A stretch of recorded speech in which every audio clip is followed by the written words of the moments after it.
Hey, everybody. Welcome to this new kind of format for an SE call-in show. So we're going to see how this goes. But anyway, I'm Reid from Cordial Curiosity, and I've got Nathan, Chucky, Janosch, and Will here. What's up, you guys? What's up? Hey, how's it going? Hey there. Everybody's running around trying to find a telephone in today's day and age. I don't know what's It's not a literal call-in. You can find the link to the StreamYard somewhere, hopefully in the chat or the description. I posted it around a bunch of places. Now, what's the fax number? Yeah, that would be good. I hope we have a telephone call sound effect at the very least. You know, one of those classic ringy bell ones. That would be... I do need like something like that. Yeah. So in the meantime, what some of the, like, we can either have someone come on, ask a question about IC, give a comment, we can chat about it, or someone can come in and bring up a topic or a specific claim, and then one of us, whoever is most interested, we can fight about it, can practice SE with them. So I think that's the plan for the next 2 hours. And then after this, another street epistemology practice on the SE Discord with Michael from Live Well. So that'd be fun. Yep. So yeah, feel free to call in, anybody. All SE all the time. I like it. So there should be a link in the chat. I think it's pinned to the top if you can't see it. Yep. I guess while we're waiting for a call, who here has actually done the street version of street epistemology going out in public before? Okay. Yeah, not me. I've only done it over Zoom. Okay, so you do it over Zoom, and when you do that, is it like people that you know that you tell them about it, and like maybe we'll just meet up over Zoom? Is there some reason why you don't meet up in person, or is it just because the cameras are conveniently there for you to record? I think it's sort of a synergy of things. I started doing it during COVID, so that's like part of it. But I have a particular interest in talking to people I know. In a way, I care more about people I know, and so like that's always been my focus. Okay, yeah. So my experience is like either doing it in public with total random strangers or doing it with like people on the SE Discord. And I guess I have done it over Zoom and stuff, but it's typically with people I don't know. And I have done a couple of talks with like friends and family, but that's typically like in person. And I record all my videos or interviews, even if they're not going on YouTube, as like a learning opportunity for me. Like I listen back to them and I'm like, oh boy, there's a mistake. Oh, there's a message that I sent. So no one's ever objected to that, to your recording? Oh, a few people have, in which case I just don't record, and that's fine. But like 99% of the time, people are okay if I just like this is for us. I'm not gonna send this anywhere without your consent. Is it all right if I record? And then I give them their reasons why I want to record, and it's typically like, I want to give this to you later so you can listen back, and I want to listen back too so I can improve understanding you better, because I might not be so good at it. Yeah. I've had a number of conversations where people didn't want it to go on YouTube, but then they wanted a copy of it for themselves. Cool. All right, we have a first guest. Oh, what do you know? I think it's Jeff, right, from Honest Inquiry. What's up, What's up? Hey, guys. How you doing? Hi, Jeff. Hey. So, what's the story, guys? What are we doing? Just hang out. Do you have any comments or questions about SE? Oh, wow. I've got lots of comments and probably lots of questions and lots of examples of how I do it wrong all the time. So, yeah. Yeah, same here. All right. I'm here to learn from the masters, right? You guys. As soon as you find one of those, let us know where they are, because we'd love to learn too, I think. I went out today, as a matter of fact, and it was too windy. They've opened a new park here right by my house, and they've got nice dog parks, nice a lake, and I did have one interview, but I went back and looked at the wind noise. It was so bad on the microphones. It's not going to make for a good video. It blew my cameras over multiple times. Both my GoPro and my phone, and so it's just not, the weather didn't make for it. But he had a good claim. His claim was that humans have impacted the environment to the extent that there's basically no way back. That's beyond repair. And so that was very interesting, and it was a good conversation. It was a young guy and his wife. So yeah. So we were just talking about like the nature of like finding interlocutors or finding people to engage with. So the difference between it being like a prearranged conversation with somebody who's got a specific idea that they want to discuss, versus maybe introducing yourself to somebody on the street, like a street encounter, where it's essentially somebody that may have no idea about what street epistemology is, or what you do, or what the purpose of it may be. And there is a very different types of conversation for sure. Like, and I think, kind of echoing a little bit what I think Chucky was just saying, like very much from the same perspective, entered into this from the COVID space, and therefore the chance to go out there and do those real world interviews is greatly diminished, but actually would really love to engage with people more broadly. And it's really difficult, I think, in an online space to find people to engage with that don't already have a preconception about these kinds of interactions and what SE is. And yeah, I've taken to try to have conversations through VR chat. I've had conversations with random people on Twitch, which have been really interesting. Actually, I got an interview tomorrow with somebody that came about from that. But actually, I would really be interested in any ideas anybody has in chat, or what you guys have for finding interesting interlocutors to talk to. Yeah, definitely would be open to hearing those ideas. I've just been going down my Facebook list and sending messages. Really? Yeah. Well, first, I need to get hold of your Facebook list then. But yeah, I've reached out to a few friends, yeah, that's been useful, but it's one can only rely on that so far, I think. That's for sure. So Jeff, do you have a question?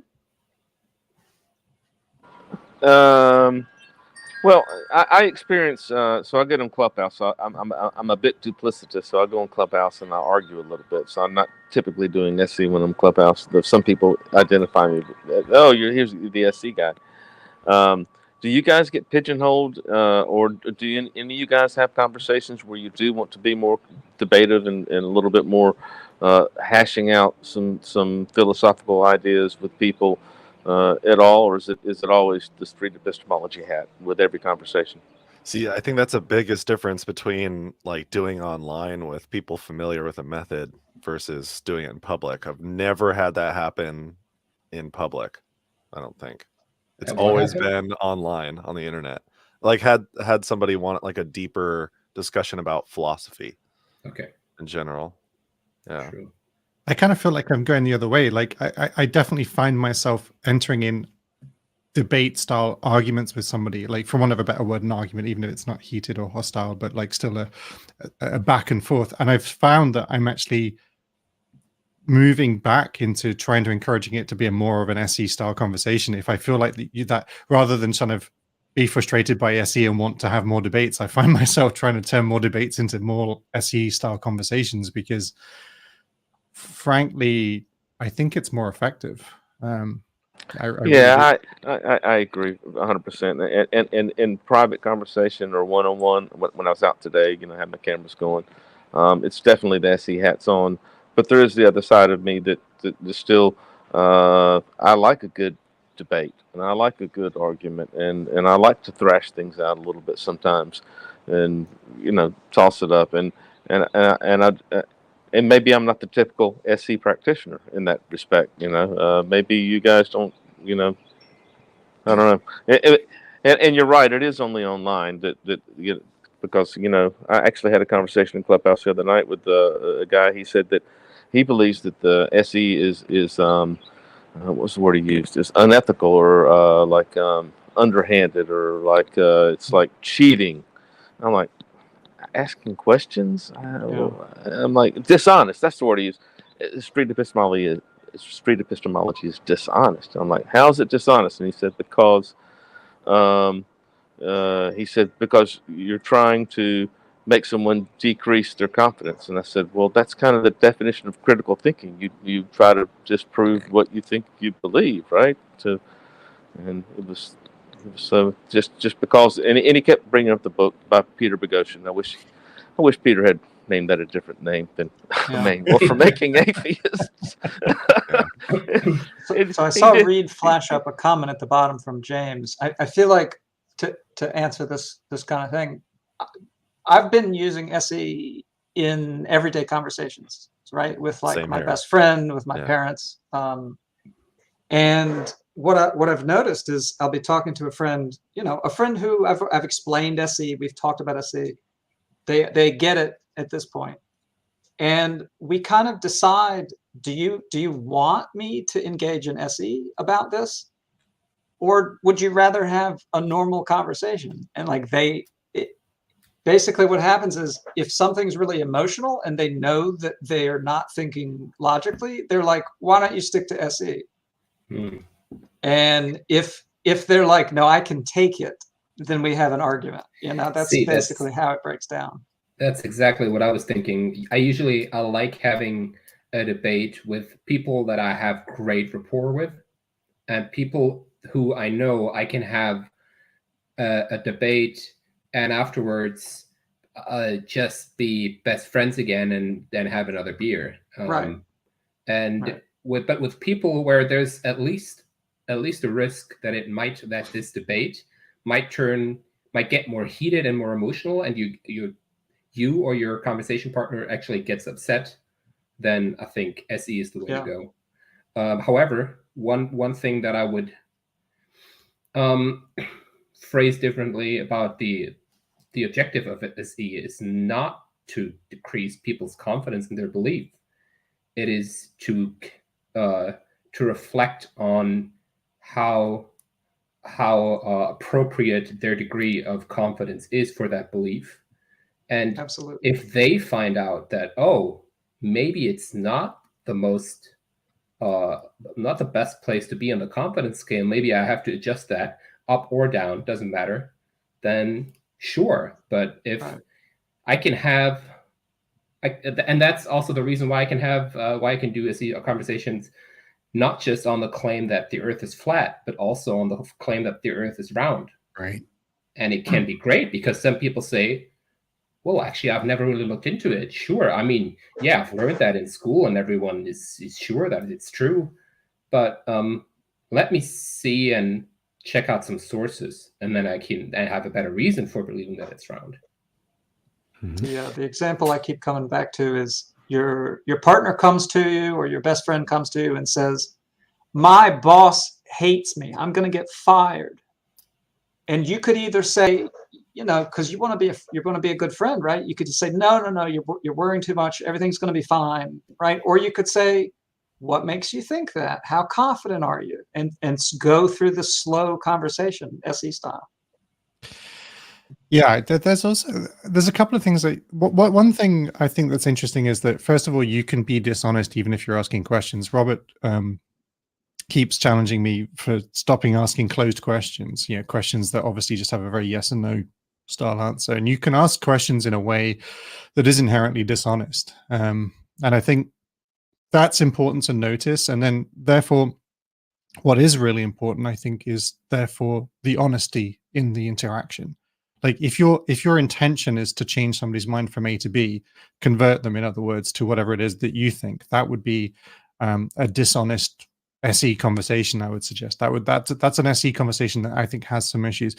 If you believe that through honest and critical reflection, however, they will come to believe something that's better, that's fine, because I think that's exactly what SE, we all want to believe better things. We all want to notice if we're holding beliefs for poor reasons, and we all want to be encouraged to believe better things.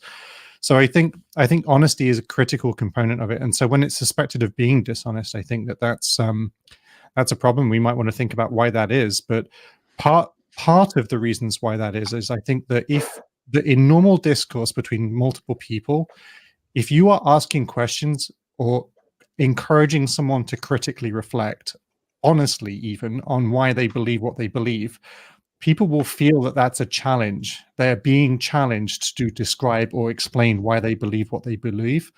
And in normal discourse, that is usually a prelude to disagreement. So it will almost almost always feel, I suspect, that if you're honestly encouraging your interlocutor to reflect, your interlocutor is going to likely feel that you hold the opposing view. Otherwise, you would just agree with them. So by asking questions, it's going to feel like you're in opposition. And I think in SE, I think we need to be aware of that and notice when that's happening and try to do whatever it is that we can. And rapport is certainly the best, certainly the foundational part of this solution to solving that problem. In order to just disarm that sense of dishonesty on that option to be open to that accusation. And one of the points I just wanted to make really quickly, because you mentioned it a little while ago, but we're talking about a sort of a typical SE practitioner. I strongly suspect there isn't any such thing. I think everybody does this their own way and brings themselves to the table quite a lot. But I do think that there's a survivorship bias going on where I think the most visual components of SE are, frankly, Reid and Anthony on YouTube, and I think therefore that optic is making it feel like that's what SE actually is, where actually that's just one way of doing SE and one place where SE can be done. So I think it's really important to recognize that, you definitely can take SE off of YouTube and it still is SE. Yeah. And that the typical practitioners are all kinds of different people. So, yeah. Yeah, what we need is someone just 24/7 recording audio of everything they're doing. And when they happen to have an SE conversation, we'll have that recorded. Right, yeah. Right. Maybe they're in the supermarket picking out a cereal with their spouse, and they're like, okay, so why don't you tell me why you think this is good for you? Yeah. Well, since I started doing this, my wife, she was like kind of skeptical at first about what was going on and what this is about, and she actually encouraged me, like, go get your cameras and let's go to the park today. And so she understands the value of the types of conversations, and so it's been a great tool for me. I've learned, it's taught me more about myself than it has anything else. I think that's the biggest impact that SE has had on me. It's taught me how to think critically about my own beliefs and how to challenge myself. And that has been so valuable for me that's what I want to share. I kind of believe that critical thinking and skepticism are singularly the single thing I think that is the most. If you could tell me there's one thing we could do to improve mankind the most, it would be critical thinking and skepticism would be, because it impacts every area of our lives. If more people had skepticism and critical thinking, I think that would solve most of our problems of humanity, because we would narrow down what is really true, what reality are we sharing, and all these arguments that are crippling and paralyzing us as a race of humans, they would be narrower, and we wouldn't be killing each other over a book or trying to figure out if I don't know, right? And Right. So I do this because I want to demonstrate that, and I think there's value there. That's and it's impacted me so much that I want to share that with others. If I could add one more thing to your list there, though, I would add empathy. And I think empathy with the application of critical thinking is pretty much, that's SE in a nutshell, I would say. And the reason why I think empathy is important is, I think honestly, like, one of the things I keep trying to say to people, because I think it's important, is if you're doing street epistemology with somebody whose view you disagree with, or that you cannot understand how they could possibly hold such a view, and we've seen all kinds of different views and being discussed under the banner of SE. I think it's really important to recognize that you could be in their position where your circumstance is different, right? It's not impossible that you would have been on the other side of that conversation holding that view. For sure. And that if you really honestly reflect on that, I think it makes you more reflective about, okay, what do I hold? What beliefs am I holding for bad reasons? What, how can I notice that when I make that mistake in my own rationalization? Epistemic humility. I got to step away for a second, guys. All right. Thanks for joining, Jeff. Thanks for John. I thought I'll be right back. Okay. Maybe we should allow someone else to join. Sure. So Oh, I sorry. just wanted to say one thing about one point that William brought up is that it's often perceived when you do SE, when you question someone's reasons for believing something, you said it's often perceived as you're probably disagreeing with me. And I listened to a conversation earlier where someone said, well, I think that's a problem when we think that we agree with someone. If we agree, we don't question it, and we believe we're on the same side, and we're probably believing in it for the same reasons. And then when we start talking about it, we find, oh, your reasons are completely different from mine, and I think your reasons are terrible or not reliable, or maybe they're better than mine. Who knows? But yeah, to have these conversations, why do you believe what you believe about things that we agree with? I think there's a lot Challenge of agreement. Yeah. I completely This is agree. why I love sorry. Mark's show, because Mark's show feels like if you listen to more than one at a time, it sounds so fair, but from one to the next, like he treats them so fairly throughout that you can listen to a wide range of different beliefs and come away thinking, oh, I see what he's doing here. He's not picking on any one person. He's asking questions that are trying to figure out how someone is avoiding a confirmation bias, or so I'm a big fan of Mark's method of doing it. Yeah. I tell everybody that I talk to that the goal is for me to be neutral but skeptical. Right. And critical in. Yeah, critical maybe is even a better word. It's important, And I think critical can be misunderstood, though, which is of course, and that's kind of part. But so can even the nature of the interaction. That's the kind of. So it's a problem with discourse these days that if we try to ask a question, or and we don't just give superficial kind of nods and yeah, no, that sounds great. That we're actually being hostile even by asking questions. And people will feel that way. I think people equate encouraging you to think about things as hostility in some way, which is unfortunate. And it says more about, I think, society and dialogue in today's day and age than it does about our intentions.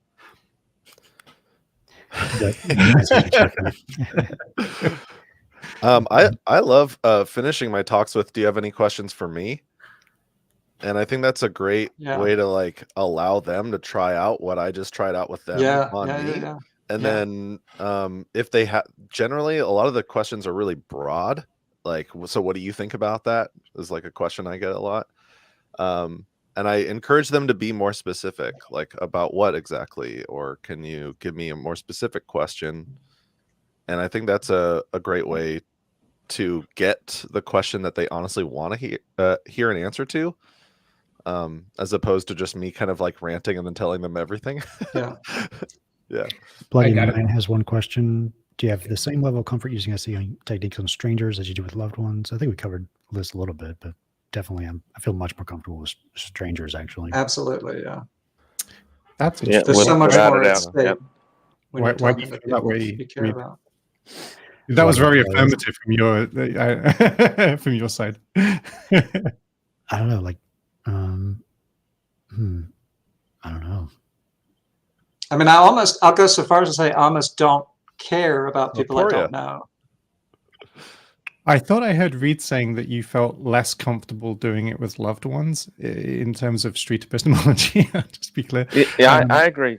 That's me as well. I feel less comfortable with people that I'm close with, that I love, than I do with strangers. Well, one thing's for sure, the stakes are higher. Exactly. Yeah. Right. And rapport crash hurts a lot more. Right. So there's a bit of walking on eggshells kind of feeling. Whereas with a stranger, you don't really have that kind of weightedness to the importance of the talk between you socially. It's oh, they got defensive and now I'm not going to see him again. Okay. Sorry. Right.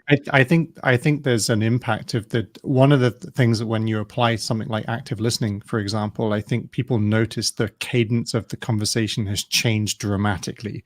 And therefore, I think there's an implication and they're very likely to notice that, of course, because they are very used to your non sort of deliberate argument style.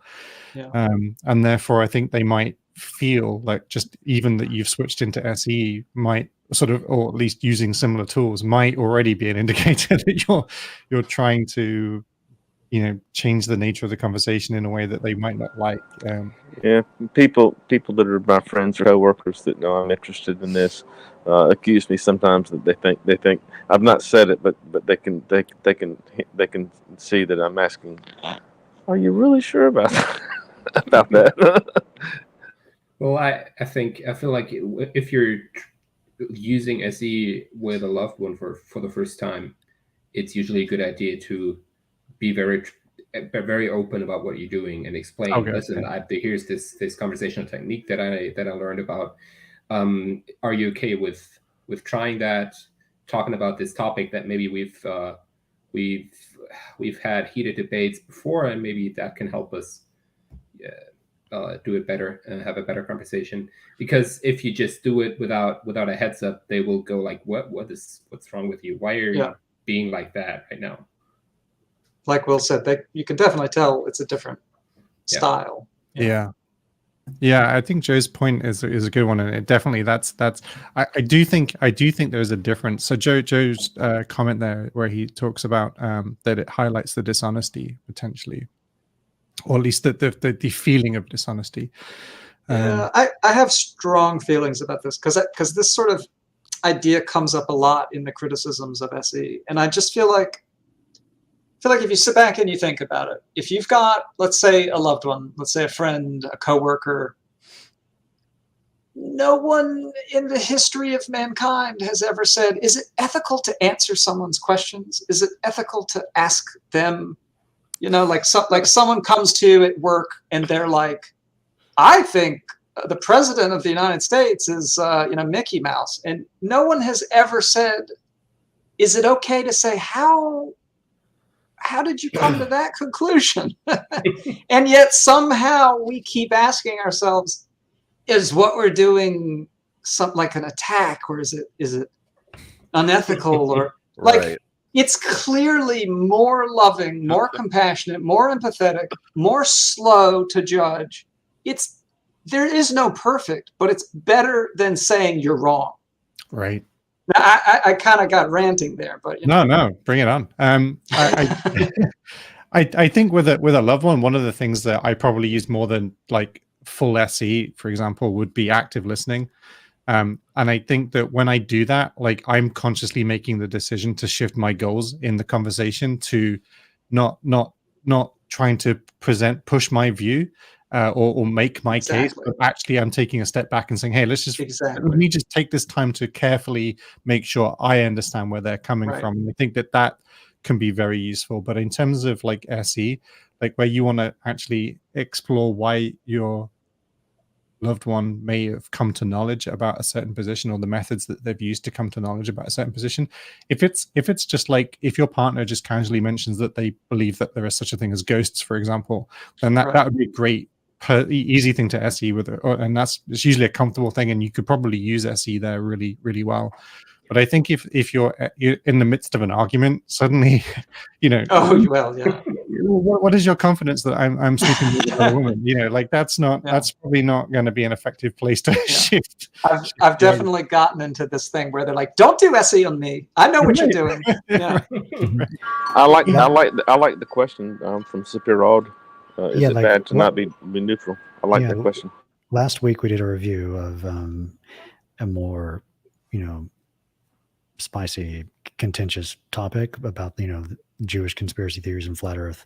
Right. And like, I have a view about that I think this person obviously should adopt, but it's not so much I want them to adopt their view. I want them to have the capacity to think about these claims in a rational way, in a reasonable way, and have ways of like checking this claim and becoming more closer to reality about it. So it's like, that's my bias. It's not so much the conclusion, it's the process. I want them to have a high quality process for evaluating whatever. However, is that true? Like if let's say if we find out that someone holds these views and some believes in a Jewish conspiracy and is therefore anti-Semitic and is actually going out and hurting people, because we know that belief inform actions. So we want them to not attack people. So we want to change that outcome eventually, right? At the end of the day. So don't we want to change the belief that makes them do that?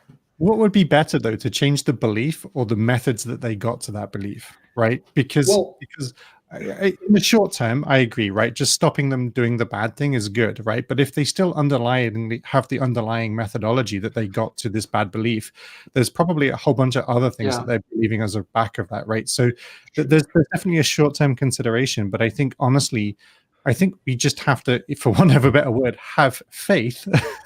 They're honestly like a rational, encouraging rationality and critical thinking and an honest reflection on their epistemology is sufficient in getting them where they need to be. And it doesn't necessarily have to mean that we know where that is, right? Because we could be wrong about where they need to be, right? We're no more,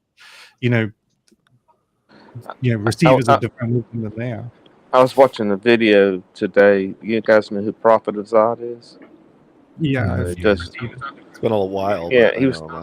But he was talking about a certain preacher who's calling people witches, and he was talking about you want these people to stop doing these bad things, stop doing things. But he said it's better to get them to stop or get them to reflect of why they believe it. He used the example of like the Aztecs. They used to do human sacrifices. And you could say, hey, stop doing human sacrifices. But they thought they were doing it for the greater good because it would, the sun would stop moving if we didn't sacrifice human beings. So more people are going to live. So we have to do this. And you could tell them to stop doing the bad thing. But it would be more important to say, hey, is what you're doing, does it make any sense? Right. And so that was to your point. It was a good video to that point. Yeah. Yeah. It seems maybe a more general concept, but like if people are doing things that you don't like, and I think that's natural, right? That happens all the time. There's people, who do things in an office environment that annoy you, right? Whatever it is, people, you want them to stop doing it. You can either use force or you can have a conversation. That feels like it's pretty much the only two options. You're rolling out the awesome power of passive-aggressive office attitudes, and that is a very useful tool. I have a axe to grind about office interactions, I guess. So I see Peter making some interesting claims in the chat. Peter, would you like to have an SE conversation about your belief in God? Yeah, and Doug, would you like to come on and SE him? That'd be funny. Feel free to come on, you guys. Yeah, so I think one of the things we haven't really, I forget what they call it in the biz, but to remind everybody that we're allowing people to call in either with questions or with claims that they want to explore with us in an SE style. Yeah, I guess to leave it space open, we'll let you go, Jeff. Thanks for coming on. Yep. Have a nice day, Jeff. Cheers, Jeff.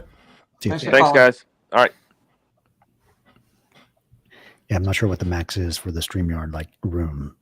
I think it's more than 6. I feel like 6 is going to make the pictures very small. So one of the things we talked about beforehand is if you do have a claim that you want to reset the room, that's it, Simon, that's what it's called, reset the room. If you have a claim that you'd like to discuss, only one of us will be asking questions. It's not going to be 5 against 1, so don't worry about that. I thought Diamond was calling for a cull. I thought he. Oh, look at this fella! Tell us about your belief in Jesus, and we'll ask you some questions. What's happening in the chat? Nathan, I miss you too. Not only Chucky. Thank you Where so have you guys much. been? Oh, I care about that. We're broke. We're broke, Doug. Oh, I thought there was good money in SE. No. Oh yeah, just rolling in the dough over here. Doesn't George Soros fund you guys? Main reason for me to do it, the money.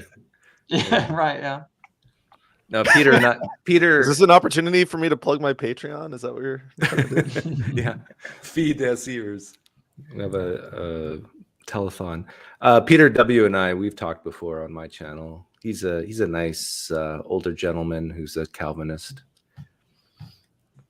So yeah, everything's decreed and set and. You're a full. I think he's a full determinist, just like me. He just says God does it, and I say nature does it. So, Well, maybe God is nature. Right. Yeah. Well, It's very difficult to disprove deism. Yeah, I mean, if there was a God that started the Newton's cradle swinging, then it's going to be very difficult to disprove it. I just don't know why you would believe it. Like, I've been speaking to somebody about this quite a bit, and there seems to be this kind of space where if we can't say for sure what the answer is, then all answers are viable, and that seems like one of the spaces where a deist God would live.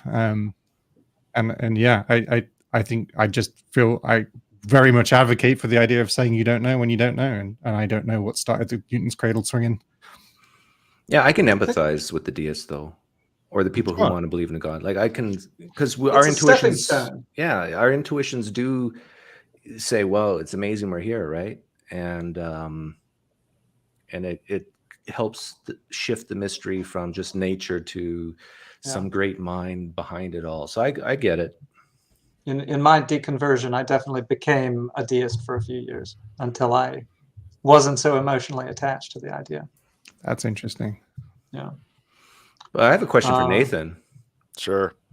Why do you insist in taking away the hope, meaning, and purpose away from Christians like Daniel Ray? No. Will's turning around. He reached out to me, so I said, yeah, come on, we can talk. Every single video, by the way, I sent to him for his approval before I posted it.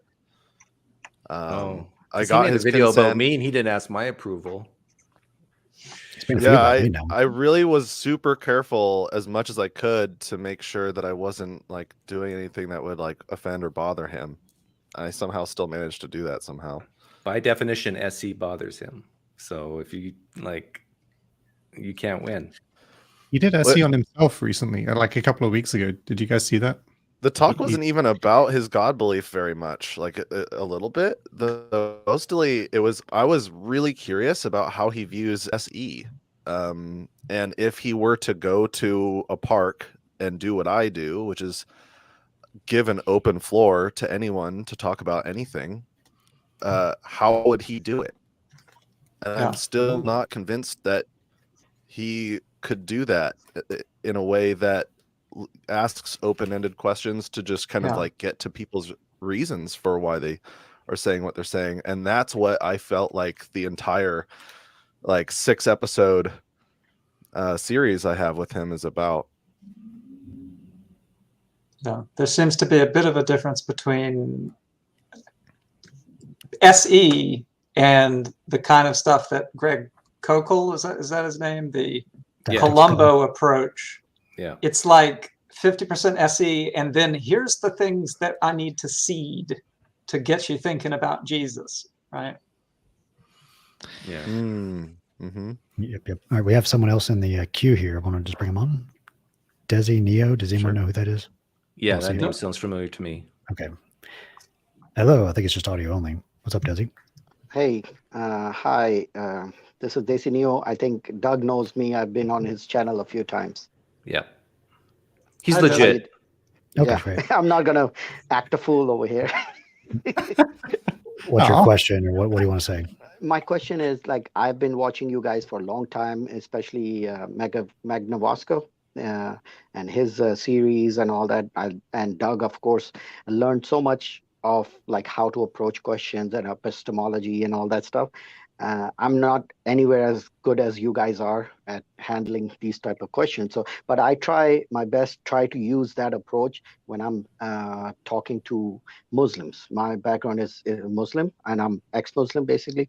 So I try to use the same approach to question their beliefs and all that. But the thing that I run into is that the conversation never runs as smoothly as it does when you guys are talking to a Christian.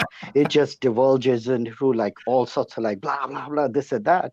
And second of all, if I start the approach of like, okay, let me question you on this, they never stick to the point where my question is answered. Instead, as soon as I ask a question, it's like, but what about you? What do you believe?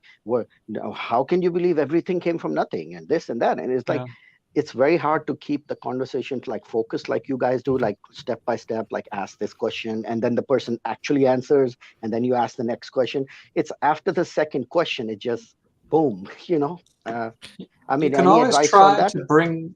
Sorry, you can always try to bring people back to the main topic by saying something like, I'm really interested in exploring what you believe. If you'd like to ask me questions, we can do that later. But for now, let's just stick to your beliefs. And then Sometimes that's ask a them, lie, do they though. mind?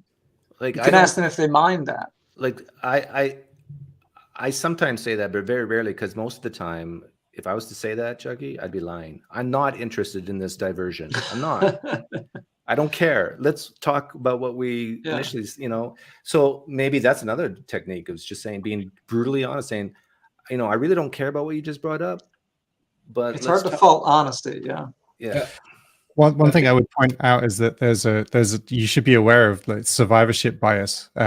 In terms of the SE interactions that you're likely to see are by definition likely to be the ones that the practitioners feel are good enough to go up online, right? Because I'm pretty sure there's a whole bunch of them that go very, very badly that just never make it online. So don't be disheartened by it not following the pattern that you're used to seeing, because ultimately, it doesn't go very well, an awful lot of the time, and we learn and we get better and we adapt and hopefully it starts to go, you end up having a good one and it makes you feel more confident, and that's kind of just how it rolls. But most of the examples that you're likely to encounter by definition will be the ones where it went well.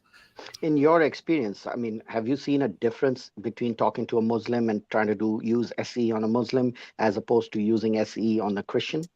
Mm-hmm. I think I have. I would also say that it's very difficult. Well, just like everybody, though, I don't know if there's a typical Muslim or a typical Christian, but I think I do know what you mean. There's a tendency that I think actually Muslims tend to be more prepared for a debate or an argument. They seem to be more knowledgeable about the apologetics. Right. No, I would say the opposite. Really? Really? Yeah. Well, no, I agree with. What's your name? Daisy. Will. Will. I agree with you, Will, that they tend to be more combative, but I disagree with Chucky. Sorry, Chucky. That they are decades, if not centuries, behind the Christian apologetics. Most of them. It's not. Are you making a distinction between good apologetics and bad apologetics? Yeah, because like the Christian apologists I deal with, they at least know the talking points that an atheist or people who disagree with them might say. But I'd say the majority of Muslims like who call into my show, no, they're not even close. They're like, I agree with Doug, yes, because they don't actually, they have very old talking points of atheists. I mean, like they don't have any new, like the more contingency argument and the more philosophical arguments are not too many people talk with those type of arguments. Most of them just talk about like how amazing the Quran is and how come it can't convince you, because if you just read it one time, it'll convince you. Like it's very, very pedantic type of, very basic type of arguments that they bring, and when you challenge them, then it becomes like a shouting match. So maybe the way to generalize this is that they have more talking points, but they're less sophisticated. Yeah. And maybe it also boils down to how much you are inside your fundamentalist bubble, or how many conversations you have with people outside of that bubble about your religion.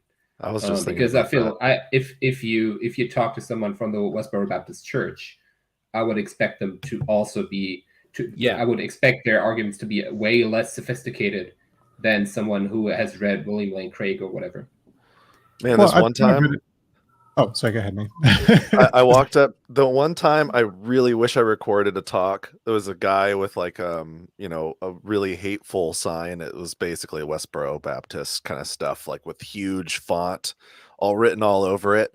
In Portland, Oregon, we don't really have like a lot of religious people. I hardly have any interviews with somebody on God claims actually on my channel, unless they're like people who find me through the internet. That's like the only time I actually get to have those talks. Otherwise, it's always about some sort of like new age kind of spiritual kind of way of thinking about something, and like energy vibrations and things like that. I do SE with that. Astrology. Astrology, yeah. I Oh, still really? need to get a good one though, like recorded. I have them like every single day, not recorded, just like interaction with people who ask me my birthday, so they can start to immediately put me in a box in their mind somehow.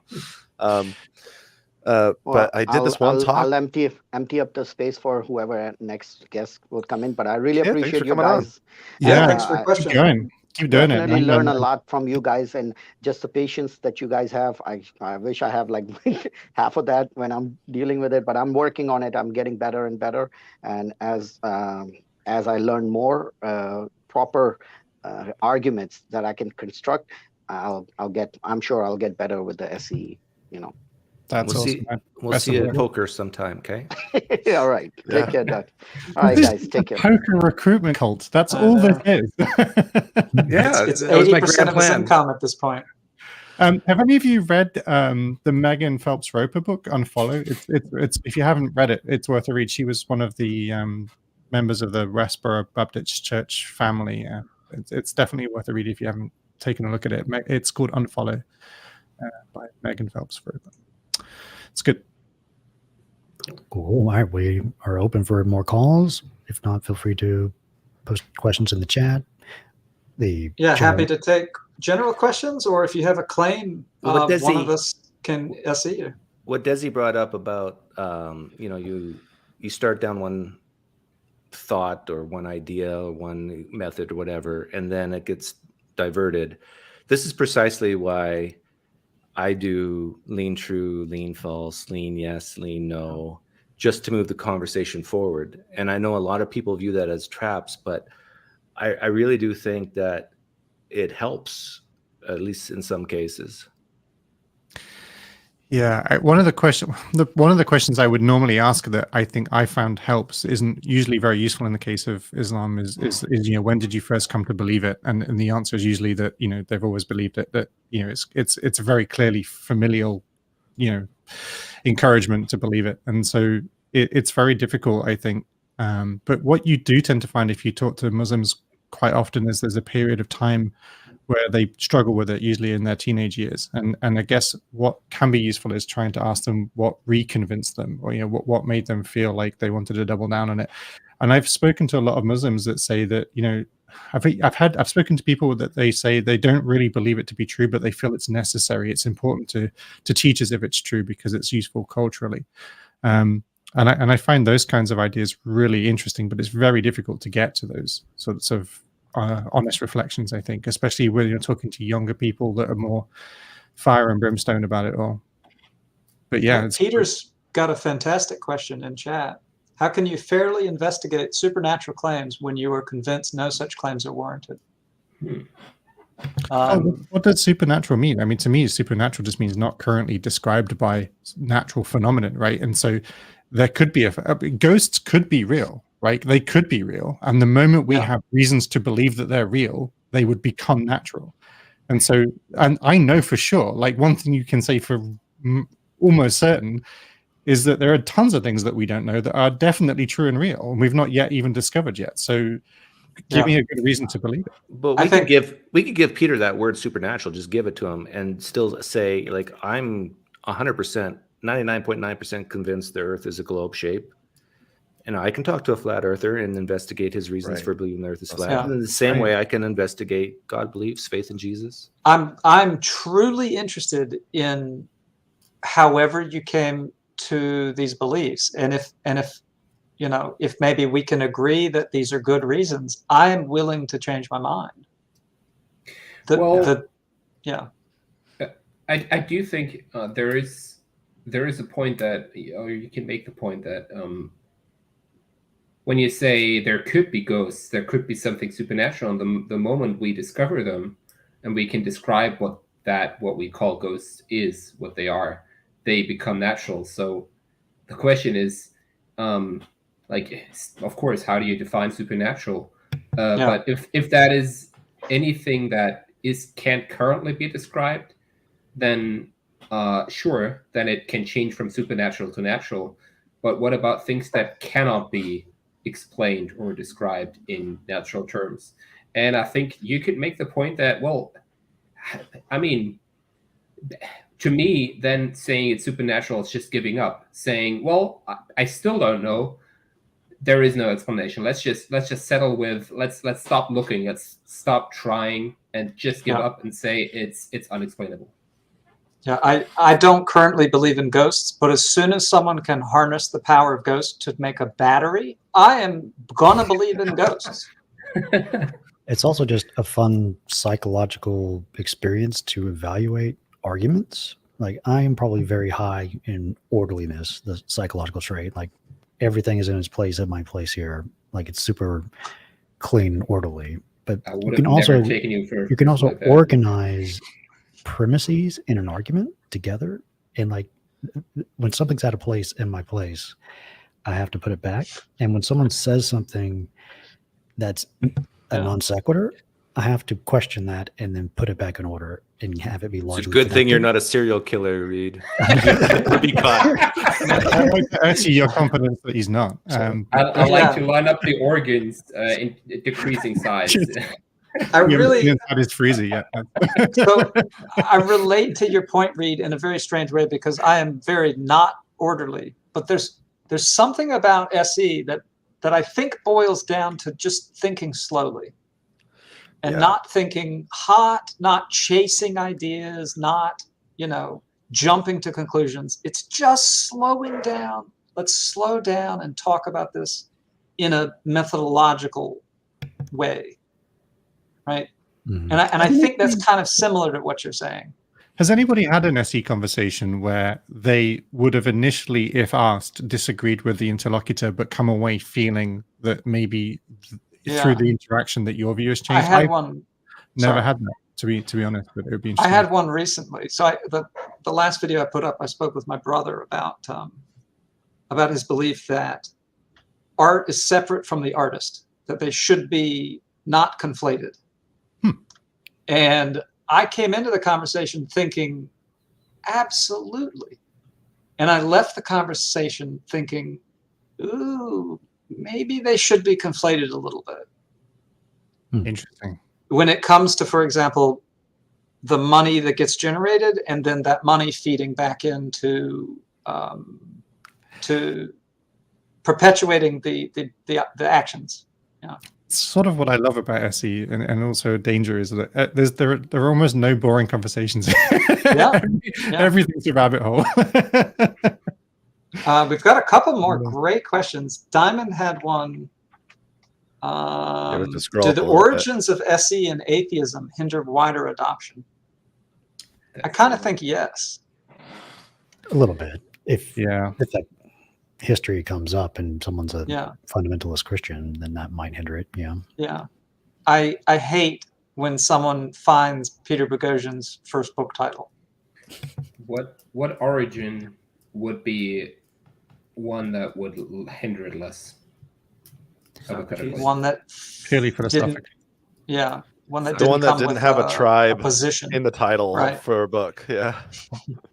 Probably the second title of the the second book has a better title.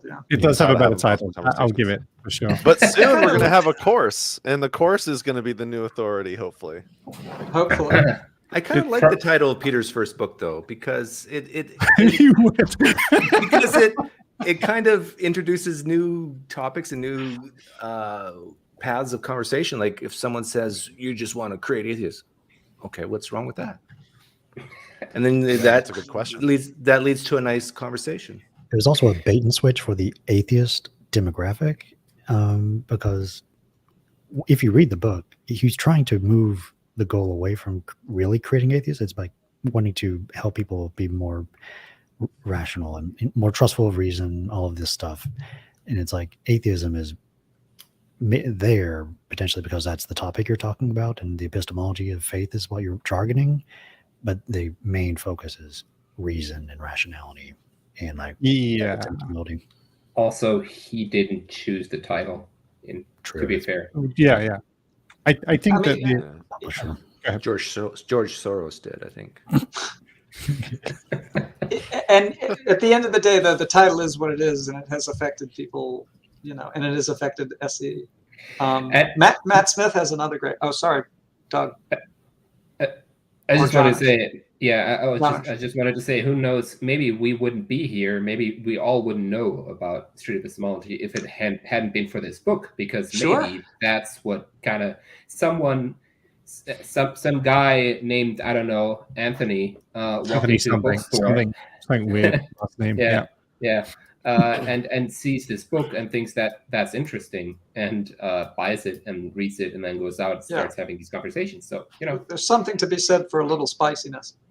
I read it. I bought it and I read it, and read a few chapters of it early on and put it down, and really disliked it as an atheist. I felt like if it was a manual for creating atheists, I thought it was a manual for creating the wrong sorts of atheists. He has some quite it's not just the title, I think, that has issues. I think there's definitely a certain type of rhetoric and through line that's inspired by that book that I think is unhelpful. And I think that it's, you know, I think there's nothing wrong with wanting there to be more atheists in the world if that's what you're trying to achieve. But I do think that the ambition of trying to achieve that is antithetical to the ambition of SE. Yeah.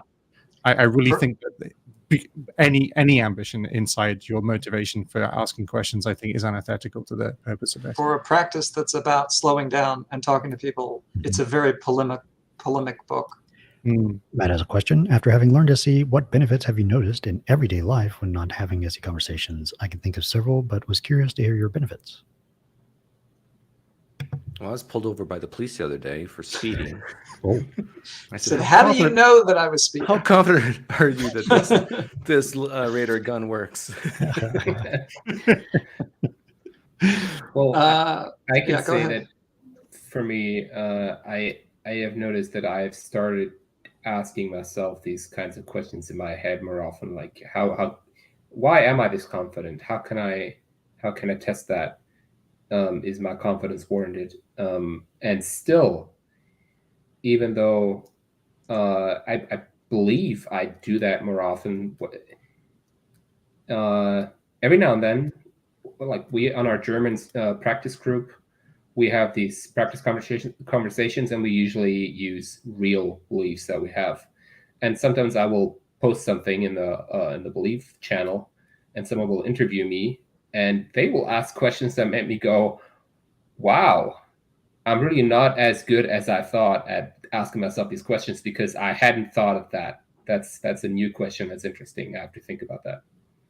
Right. I definitely feel, for me, like I've noticed a tendency, you know, back in my slightly more fire and brimstone enthusiastic for the conversation phases, you know, I would chase victory to the extent of futility. You know, like I would be too keen to you know, tie a bow on it, you know, at the end of the conversation. And I think learning not to do that and learning to set different goals for my conversations has been really beneficial. And I would also say, like, as I mentioned earlier, just like going from being in a position where I was maybe looking for a debate, I've now switched to changing my goal and actually using SE and actually having a conversation that just helps me like work out where I can ask the right question to get the person I'm talking to think differently about what they're arguing with me about. I think just noticing that has becoming an increasing habit of mine, I think is good. And it's really calming, actually, just stepping out of the argument, just and realizing that this person can be as crazy as you like, and they can be shouting and be discourteous, and they can be, you know, irrational all day. But, you know, you can just listen and then just try to notice where's the right place that I can place a question that's going to have really interesting impact on their reflection of why they're using this line of reasoning. And I think that taking a step back from that conversation and not feeling you need to meet hostility or fire with fire necessarily is useful, I think. Setting part of that slowing down is very, I feel it sort of disconnects me from my emotional responses somehow. Taking the time to go, okay, I'm going to go into the mode where I'm listening more than making claims. And right, if something happens, then I feel different about the conversation. I feel different about the claim that the person's making. But to address the question more directly, I feel like I'm using SE all the time now. Like, obviously, it's not like, hey, do you mind sitting down so I can record this? It's just in everyday conversation. someone talks about some girl they're dating, or someone talks about, their friend or whatever. And instead of making claims, instead of me going, oh, don't worry, you'll be fine, or, whatever, I just go, okay, slow down. They're in a hot situation. It's God. He wishes to. Yeah. Yeah. Good, By the way, Shepherd. I live in New York City, so that's just to be expected. But what I was saying is, there's something about what was I saying? To Slowing down. To go, yeah, to slow down, and like I can tell they're hot, right? They're emotional, and they want comfort, or maybe something like that, or they're scared, maybe what they need is to be soothed. But if they don't want to be soothed, it's better to just talk about it, to be like, okay, what makes you so confident that you're in danger right now? What makes you so confident that you're going to be fired? What makes you so confident that she's going to break up with you? That kind of thing. And it gets them to calm down. Yeah. Yeah. Encouraging other people to take a moment, just taking a moment, like it's amazing how many people are in a position of real commitment to action almost, but just getting them to stop for a moment, just take a breath, talk about it, like externalize it a little bit. Like you sometimes that's just enough, right? To make them just hesitate, and reflect, hearing them articulate their views sometimes, and or even more importantly, hearing them struggle to articulate their reasons, for example, is sometimes just as effective as having a interesting counterpoint to make. I feel like after somebody's gone through this process like 3 times, what winds up happening is they immediately go, I don't have any good reasons for feeling like this. I just feel like this. I love this metaphor that Moonshoes brought up in the chat, treated like a construction zone, 20 miles per hour. This is a belief construction zone. I like that. Huh. Or school zone. Sure. Yeah. Yeah. Nice. But Chucky, I have a question for you. I've been doing this for many years. Reid has, a lot of us have. But do you feel like sometimes SE makes you a little too anal about things, and like not everything needs to be questioned? You can just let people have their beliefs and opinions and just let it go? No, because everybody's so wrong about so many things. The older I get, the more I can just, people can say things to me that I think, oh, this is ripe and juicy to be questioned and delved into, but just like, no, it's okay, just let it go. I think obviously it depends on your personal mood. Like, am I in the mood where I want to engage in this? Do I think it's worth challenging? Like sometimes, if somebody comes to you and they say, I'm really worried, I don't have enough money to pay rent or whatever. I'm just making these up, but maybe what they need is a loan, right? Maybe you don't need to challenge that belief, but I think a lot of times it's valuable. And what's your confidence that you don't need to challenge that belief? What's your best reason for believing that belief needs not to be interesting? All right, we have Matt here calling in. Wanted to give a quick anecdote about how SE has helped him, I think. Well, he's Reid, yeah. This guy's trouble. I don't have my camera on, but I just wanted to say, like, I was actually at the grocery store just the other day, and I was checking out, and we have these like automated checkout things where you scan your own things and they go on a conveyor, And the person ahead of me, like I wasn't paying attention to her, but she was like packing up her stuff. And so I started checking out without looking, and my stuff started like going down the conveyor and mixing in with her stuff. And she got like really angry. She took, like, I bought a pack of batteries. She threw it back at me. like landed. I'm like, what's going on? And I look at her and she starts like chewing me out. Like, oh, you're so inconsiderate. Here I am just trying to get my groceries.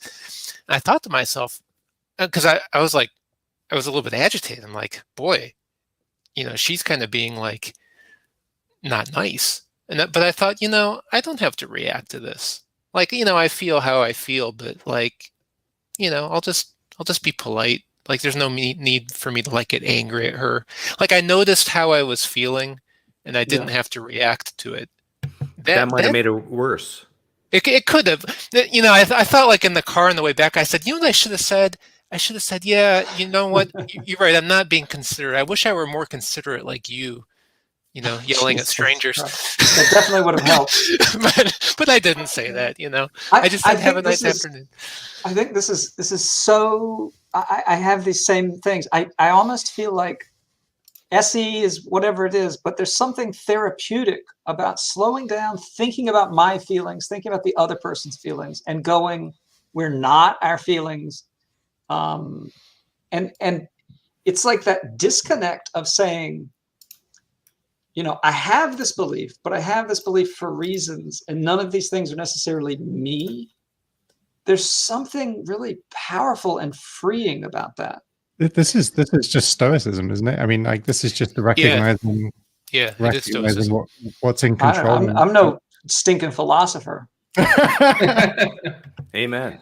But I was wondering, like, isn't that what people also say about meditation? It helps you be more aware of what you're feeling, and also being able to step away and not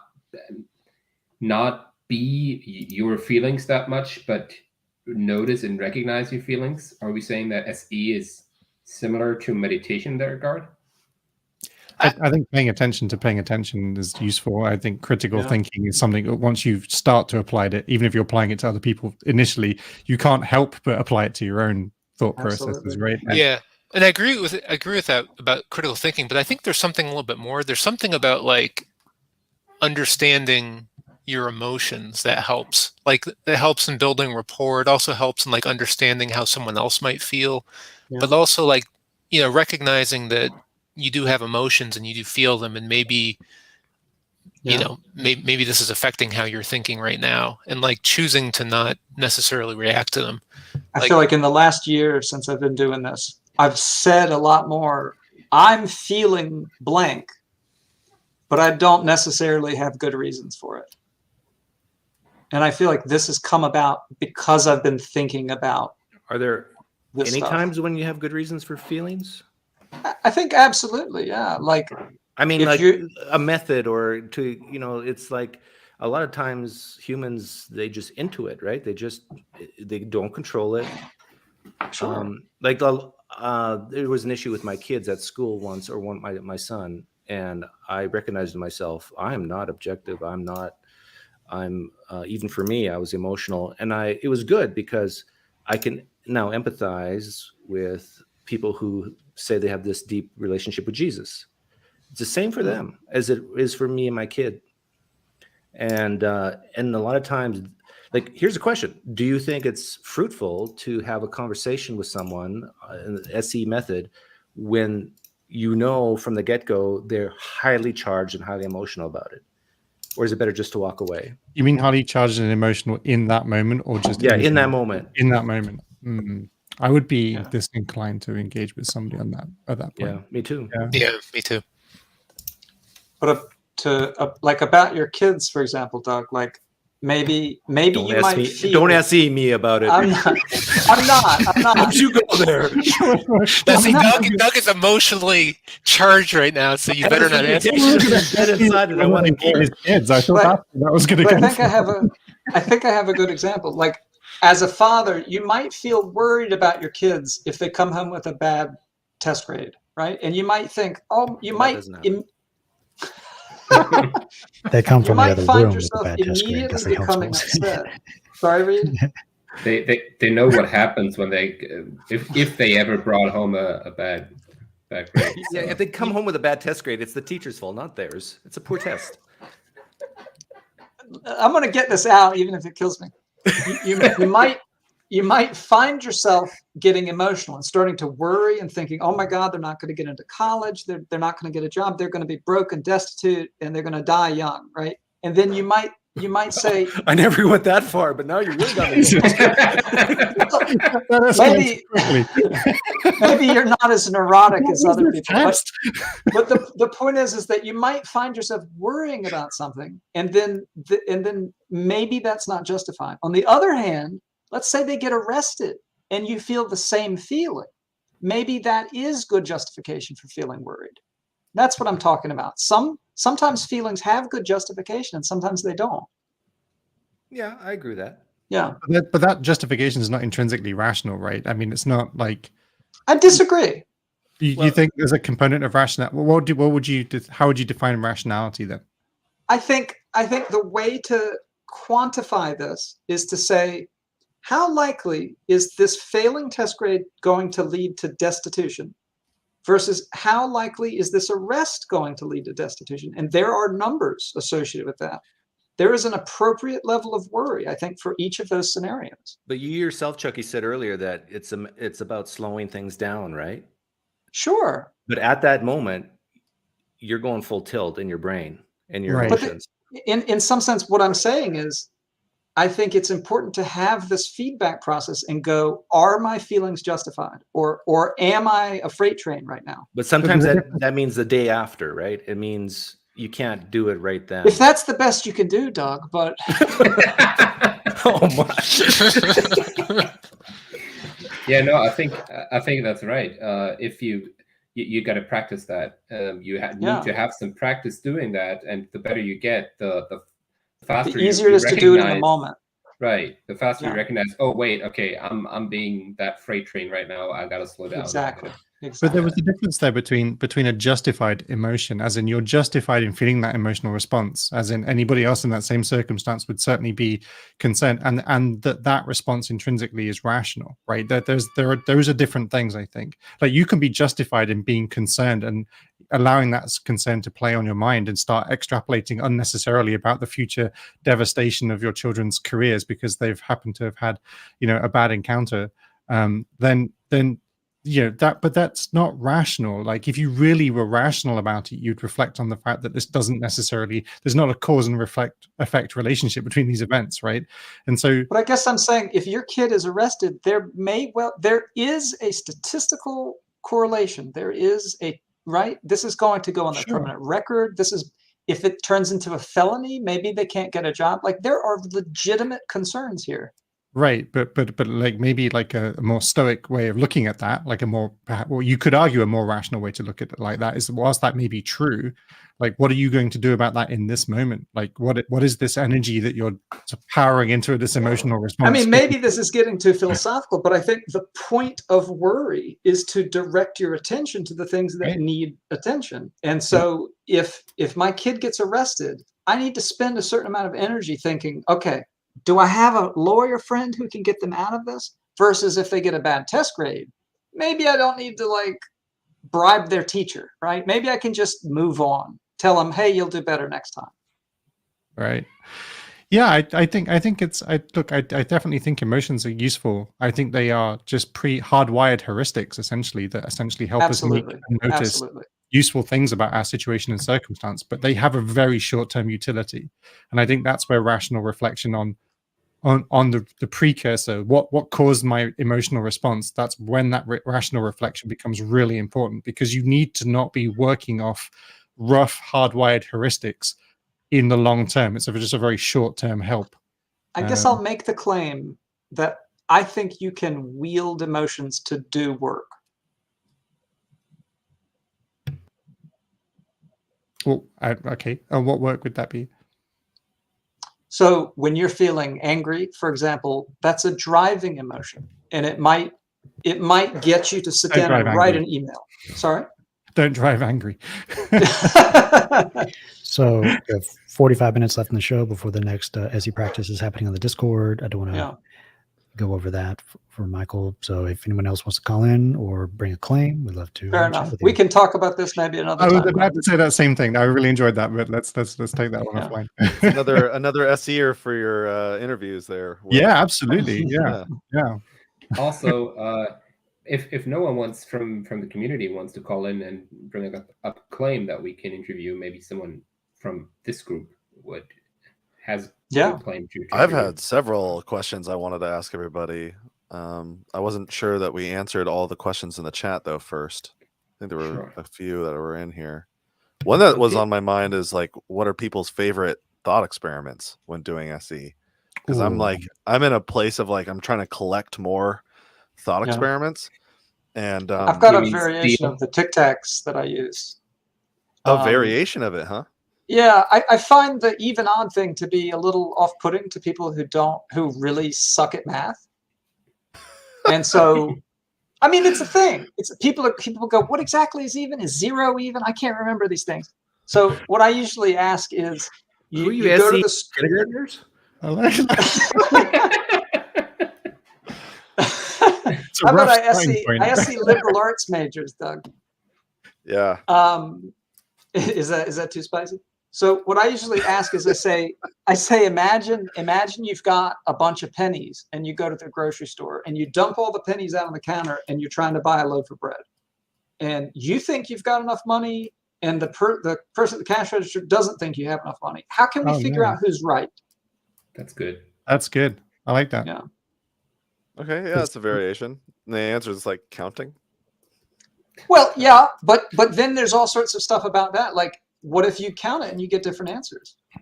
Well, look, I have my maths and you have your maths, and we're just going to have to agree to disagree on which maths we're going to. Man, I've had people sit at my table and say that. I actually have an interview right now, and I think I've shown Reid this. Maybe I'll send it to you guys too.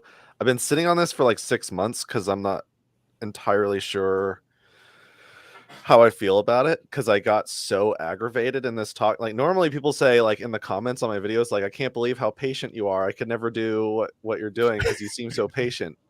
What aggravated you? Well, first of all, I failed to even bring up the Tic Tac test because I was like bewildered by what I was hearing. Like, this person saying, basically they were saying, you know, everyone has their own personal truth. And there is no, I tried to ask if there was even like a base concept of an objective truth in their mind to start with. And I don't think that there was. So it was really hard for me. And I probably should have just done the Tic Tac test to see. Anyway, there got to a point where I asked, like, should anyone go to school to learn something? Because the next question was, you know, why should we send people to school so they can learn something? And her answer was no one should go to school. And not I was a Western so school. Furious when I heard that. And like, She probably meant impatient. homeschooling, right? No, she just said no one should go to any school. Like, no all knowledge is like arbitrary and useless to this person that I was talking to. And oh wow, it seems like maybe they might have been trolling me, and I got really upset. Yeah. And I should have from there just pivoted to, well, okay, let's say you're going into surgery. You have 2 options between 2 doctors. One has gone to school. The other one has not gone to school. Which one do you pick? And how do you make that decision? I should have asked that question. And I'd only think of these questions like afterwards. Yeah. And they still might say, I'd rather have someone who's practiced in the art of Reiki than someone who's practiced in the art of surgery. There's a French expression which translates as the inspiration of the staircase, which is that thing you think of the moment you're stomping up the stairs or down the stairs as is appropriate, like after the argument has occurred. Yeah. So Jerome in chat says, what's the Tic Tac test? Does anybody want to explain? Sure. Why don't you go ahead? Here's some Tic Tacs in my hand here. Would you say if somebody came to this group and said that the number of Tic Tacs in this box is even, and another person came over and said that they're odd, that one of these 2 must be mistaken and one must be correct? It's certainly odd that they're in disagreement. Yeah, it is odd that they're in disagreement. Like, why would they disagree? By the way, the Tic Tac test, counted them? the Tic Tac test is great for a lot of the type of Christians I talk to, because they appreciate that objective truth. They think just like all atheists, or most atheists, are just, they don't accept objective reality, or that we can at least have high confidence in certain things. So yeah, they should like us. Yeah, I have a thought experiment I came up with. Actually, I didn't use it during the conversation, but I thought about it afterward. A while ago, I had a conversation with a friend of mine about global warming, and he's kind of the view that it's not real, and even if it is real, there's nothing we can do. And Matt, I thought we agreed not to talk about this. Sorry. Anyway, but the question I thought of after the conversation was, and like, I think this is like an important kind of concept, is anyone can like just have beliefs about claims and they don't really have any skin in the game. It doesn't really matter. You know, they can believe, yeah, global warming is not really a problem. It's not really happening. And even if it is happening, it's okay. But it's another thing, like, if the belief doesn't really matter in your real life, then they may hold that belief just because it helps them with their identity, or it helps, you know, get them in a group or something, right? Social reasons.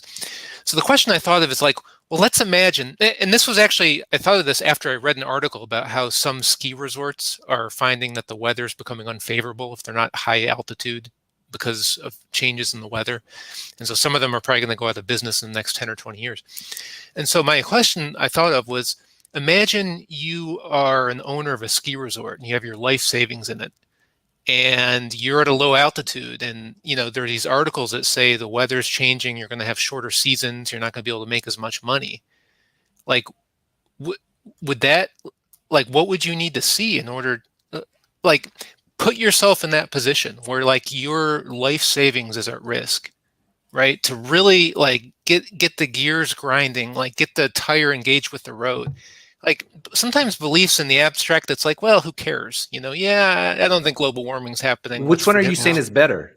When you have skin in the game or when you don't? No, like make the IL put skin in the game. Like, no, I say the opposite. I say make why? them so they're apathetic, because then you can think about it objectively. If someone's livelihood's at stake, that's going to skew their how they view the evidence. It may, but it's a hypothetical skin in the game, so maybe they can also see that they would be biased. Yes, like, right.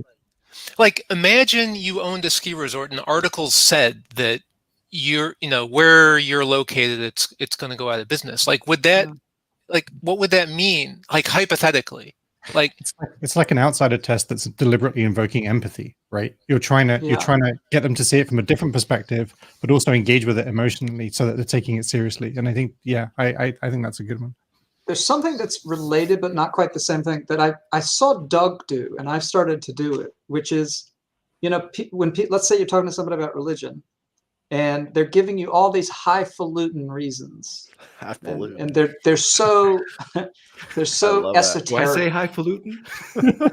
No, that's my word. You can't use my word. But I've seen Doug ask, like, what would it mean to you if you had video evidence, or what would it mean to you for Jesus to hug you and be in the room with you physically, for your friends and family to see? What would it mean for you to have that video recorded and to be able to watch it back? And I think a lot of people have never even considered that you could have that kind of evidence for something. And there's something that, it's like a punch in the face. It's something that brings you, and you go, oh my God, I've been reading this book for so long. I haven't even considered other kinds of evidence. Yeah, it's a way to increase confidence instead of decreasing confidence. Right. It's interesting, isn't it? Because a lot of these beliefs that they're supported by entirely separate structures. Like one of the things I disliked about A Manual for Creating Atheists is that in the first paragraph it talks about helping the faithful value reason, as if people who hold religious views do not value reason. One of the interesting things about SE is it points out that we value reason like in almost every other area of your life. You're going to use rational critical thinking almost everything else that you're doing, right? But there's this one special place where you're saying, no, this doesn't need to apply to this hysteria right here. And one of the things that's interesting about that Jesus example is it kind of takes it out of that world and says, what if it was in the real world? Like what? And now look at it from a real world perspective. I asked a Christian once, you know, would you still be a Christian if out in the streets Ganesh was walking around giving people things? You know, like he's there. Every city in the world has a Ganesh walking around giving gifts to people. and he's teleporting back and forth, would you still be a Christian? The Christians I talk to would say that's just Satan in disguise. Would you still be an atheist? Probably not. Oh, Fucking if Ganesh was everywhere, I mean, it is a elephant-headed person. It's kind of like a right. Like if everybody unique thing. agreed that we're looking at the same thing. And your most reasonable explanation for a person with an elephant head would be that's Ganesh, and not there's someone doing. Is it alive and breathing and like moving around and eating and stuff? Then yeah, but I'd be like that's really? Ganesh. Really? Like, I would be like there somewhere in the world someone is doing some very fucked up experiments. it depends on what Ganesh is writing, because it's supposed to be like the author of the Bhagavad Gita, right? Depends on how many arms they have. Because it's a different god. Overly elaborate street epistemology thought experiment writ large. That's all it is. It's just giving people. We're just using it as a tool. Hey, Reid, do you want to explain to Jerome the car Lamborghini spaceship thought experiment that we used on Daniel Ray years ago? More thought experiments. I want to hear more thought experiments. They're great. I've got another one for you. Remind me. Okay. But the car Lamborghini spaceship one is about extraordinary claims require extraordinary evidence. Basically, it's a way to think through that. So you start off with like, okay, so what is your confidence that I own a car, or someone comes up to you and says they own a car? You get their confidence for that. And then you say, okay, well, so someone else comes up and says, I own a Lamborghini. What's your confidence for that? It's kind of related to the prior probability for these things. And then someone comes up and says, I own an interstellar spaceship, something that can go star to star. What's your confidence for that? And hopefully this decreases as, for each question. And this just gets you thinking about the kind of claim relates to how confident you should be about it in first hearing it. And then the more extraordinary claim, the more evidence you need to justify that confidence. And when we use this thought experiment on Daniel Ray, getting back to what Matt was saying, he said, I don't really care. I don't care what evidence I'd need. I don't care about these interstellar spaceships. Like, it's really weird. I had the exact same conversation with Daniel Ray, so it's almost like he forgot that whole conversation that you guys had with him, because apparently it's definitely tough when what's people weird don't is want to interact with hypotheticals. You can take the thought experiment and flip it. So the claim, and so like if somebody's not using numbers to reflect their level of confidence, then you can flip the numbers to the thought experiment and say like, how confident are you that there's a certain number of cars on my city block? If I live in Portland, Oregon, like you might be, fairly certain that there's at least one car if you already accept the premise that I live in a city, like somewhere on the city block, and then just ratchet up the number of cars. And that makes it more and more unusual as you go up the numbers, and you can go all the way up to like, 100 or 1,000 cars. 40 billion. Doug had a conversation on this channel the other day with someone who, you weren't asking it exactly this way, but it was the same idea. Like you were doing what you call the flying man, but then you asked him, well, what if my ancestor just had a dog? How do you think, like, would you lean yes or lean no on that? And he was like, well, maybe so. And how about if he flew over the Grand Canyon? Well, maybe so. Yeah. Like, would you treat those at the same level of, believability? And he couldn't exactly answer. Like, I think some people, I think they just want to think it's either yes or no or maybe. Yeah. And they don't really want to quantify it. Is that the flying man? Is that also just an extraordinary claim? Okay. Yeah, it's basically that. But I use the evidence for the resurrection and apply it to the flying man as a critique of the cumulative case and where we agree and disagree. One of the nice things about the car example, I usually say it with a sports car, and then I say my car is invisible and it can fly. And one of the things that I'm lucky enough to be able to do is at the end of the conversation, after talking to them about their confidence, I can point out that I actually don't own a car, which is the premise that they're most likely to accept as the most likely scenario. Good. Because they don't know that I don't own a car, even if it's likely. I have a car-related hypothetical that's distinct. So I think one of the things, if you talk to people who are really maybe this is offensive, but unsophisticated and thinking about this stuff, thinking about hypotheticals, thinking about evidence, thinking about science. I like to talk about, imagine you're a mechanic and someone comes into your shop and they go, hey, my car's making this noise. It goes, chuka, chuka, chuka, chuka, chuka, chuka, chuka. Sorry, I missed that. Could you do that? How did it go again? I wanted to hear that. I made my order cut out. I just needed to hear that again. Welcome to Click and Clack, the Tapper Brothers. The car goes, chuka, chuka, chuka, chuka, chuka, chuka. So as a mechanic, you immediately think, well, it could be the carburetor, it could be the engine capacitor. I don't know anything about cars, but it could be the tires. And you think to yourself, okay, it could be these things. How can I figure out which one it is? And so you ask them a question. You say, well, when's the last time you changed your tires? When's the last time is there smoke coming out of the hood? Is the car turning correctly, or is it staying straight? And by asking these questions, you can figure out which one of these possibilities is more likely. And I was talking to somebody who said this, and he said, oh, that's well and good. But what if actually somebody had snuck into your car and they had a tape recorder of a noise going, juga, juga, juga, juga, juga? They said, you'd never figure that out. And I said, well, eventually a mechanic would, right? He'd eliminate all the possibilities. It's not the carburetor, it's not the engine, it's not the transmission. He'd start looking around. What else could it be? And each time he's trying to generate a hypothesis, he has to generate a more broad hypothesis. Eventually, you'd figure out there's a tape recorder under the dashboard playing this thing. And I don't know. Maybe this isn't a completely well worked out hypothetical, but I think there's something to it. It's funny. I use this exact same hypothetical in a text discussion with Daniel Ray, and this was one that he was like more willing to entertain. Like he wasn't really interested in any other hypotheticals, but like for some reason, like a car, everyone has car problems. Maybe it's like a real life kind of thing. There's something physical and tangential, and it's a scientific process. I mean, I have the greatest respect for these people who work in diagnostic careers. Like they are engaging in science every day.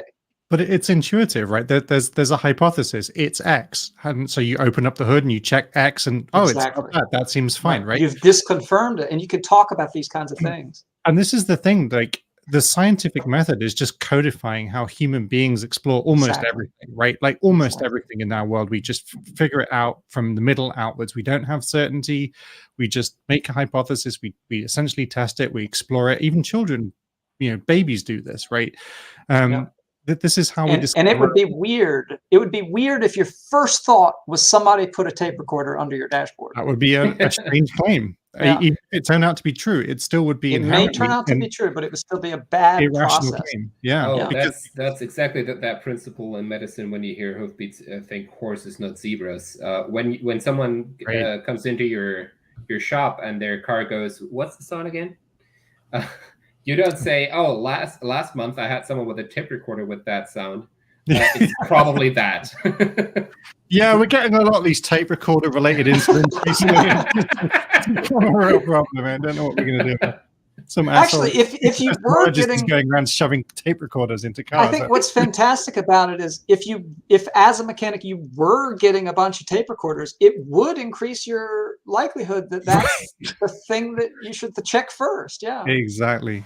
That sounds like a Scooby-Doo episode. Do you think some people are just stubborn, or some people are incapable of doing thought experiments? I think it's some of both. I think there are some people who their beliefs are so important to them that they don't even want to entertain a premise that would challenge it. And it's not, they're not doing it deliberately. This is just the way their brain is operating, No, but even with the Ferrari, like remember, I own a Ferrari. How would you test that or figure that if that's true? I remember some people can't even do that, and there's like no bias. There's no emotional attachment. People are smart enough to know that if they say, "Of course, I wouldn't believe you have a Lamborghini. Like, look at your shirt. Like, there's no way you have a Lamborghini."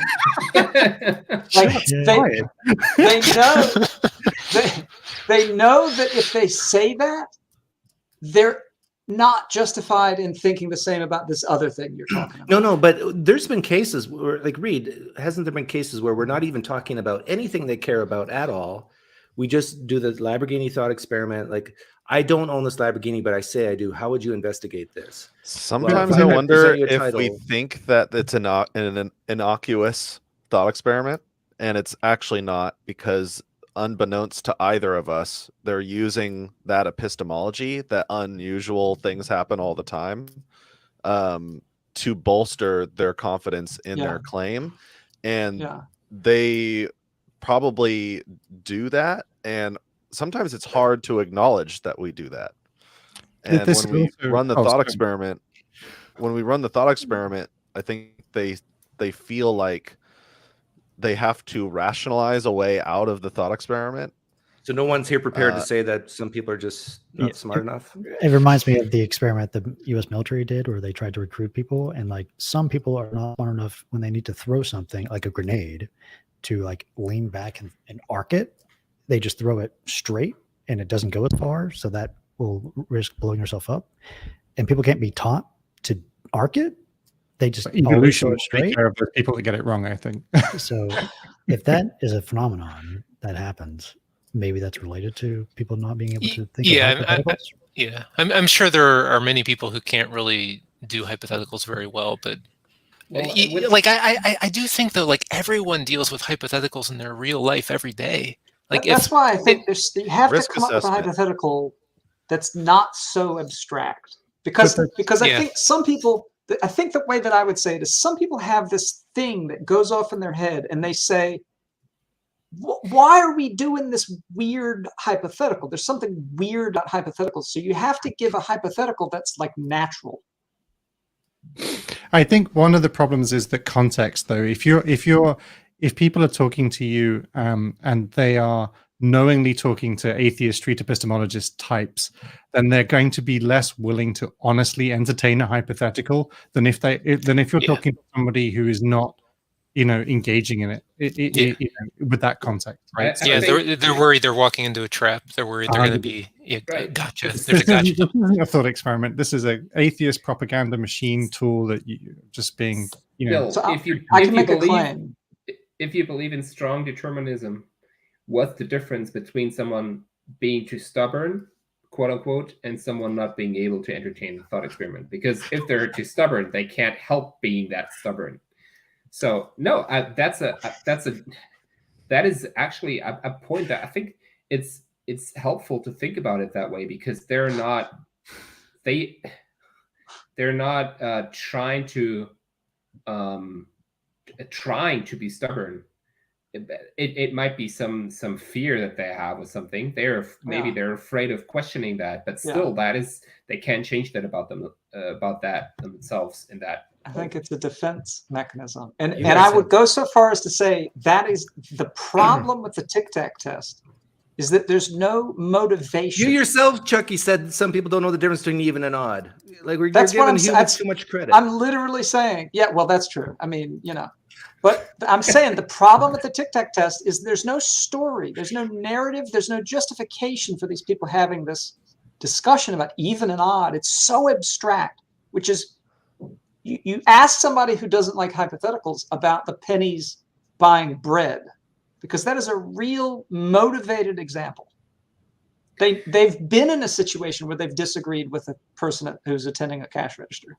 I mean, I think you can probably explain the even and odd problem by saying, okay, we have these tic-tacs and we want to divide them between us so that both of us get the same number. And that would be, or will one be left over? My prediction is that would go over better with more people. But there are people who will say, "Oh, well, I just use my credit card," right? And dismiss the argument, not engage with it meaningfully. You can have the extra entirely, and therefore, what they're feeling, they're responding to their perception of a trap. That's what they're doing. They're not actually engaging with it as a thought experiment. And I think that's unfortunate. But I think if you've got that framing, I think the only thing you can do, as in if you've got an interlocutor that's treating your thought experiment so dishonestly or disingenuously or or dismissively, then I think all you can do is try to unpack their, rebuild the rapport in a way, and say, look, either we're gonna have a conversation, or if you're gonna respond like this, then this is not helpful. Like, this is purely a thought experiment. It's just a totally way of thinking about it. It's a totally agree. Yeah, you need to capture the honesty. The scary thing is, I've had conversations with family members where I give them an innocuous hypothetical, and they connect these dots in their head, and they feel attacked because here I am trying to, blow a hole in their idea. And so I think, Doug, most people actually are smarter than it seems, and they know that this is going to put them in danger with their cherished beliefs. Would you say 50% or above average IQ? No, it's the Lake Wobegon effect. Everyone's above average. Yeah. I want to see the flying man thought experiment used with my Miro template here. Look at the simplicity of the SE method, everybody. Look how easy it is. William, that's hard. So simple. This goes back to Reid's obsession with putting everything in order. Organization. And his obsession with Miro. Do I need to explain it for the low IQ people here? I mean, I tell you, this picture. I have a bachelor's degree in mathematics and a PhD in computer science, and I find this picture confusing. Well, that shows if you you look at it the beauty all of the together. public education system. But you basically you start with this one basic piece of evidence, first person eyewitness testimony. Just one person saying it. And then you start with this first medium prior claim, and you have two people, and you put them on. They just move themselves to where they would be on the confidence scale. Like I would be. It's over simple. Are you not can B, explain it like or are Bob you not Ross, or B, you not like. B? This is the matrix. I'm not 50-50 about this claim with this evidence. If someone says a man on a motorcycle drove really fast and flew across the Grand Canyon, am I going to believe someone just because they said it? No. Here's one problem with this. What is P? God damn it.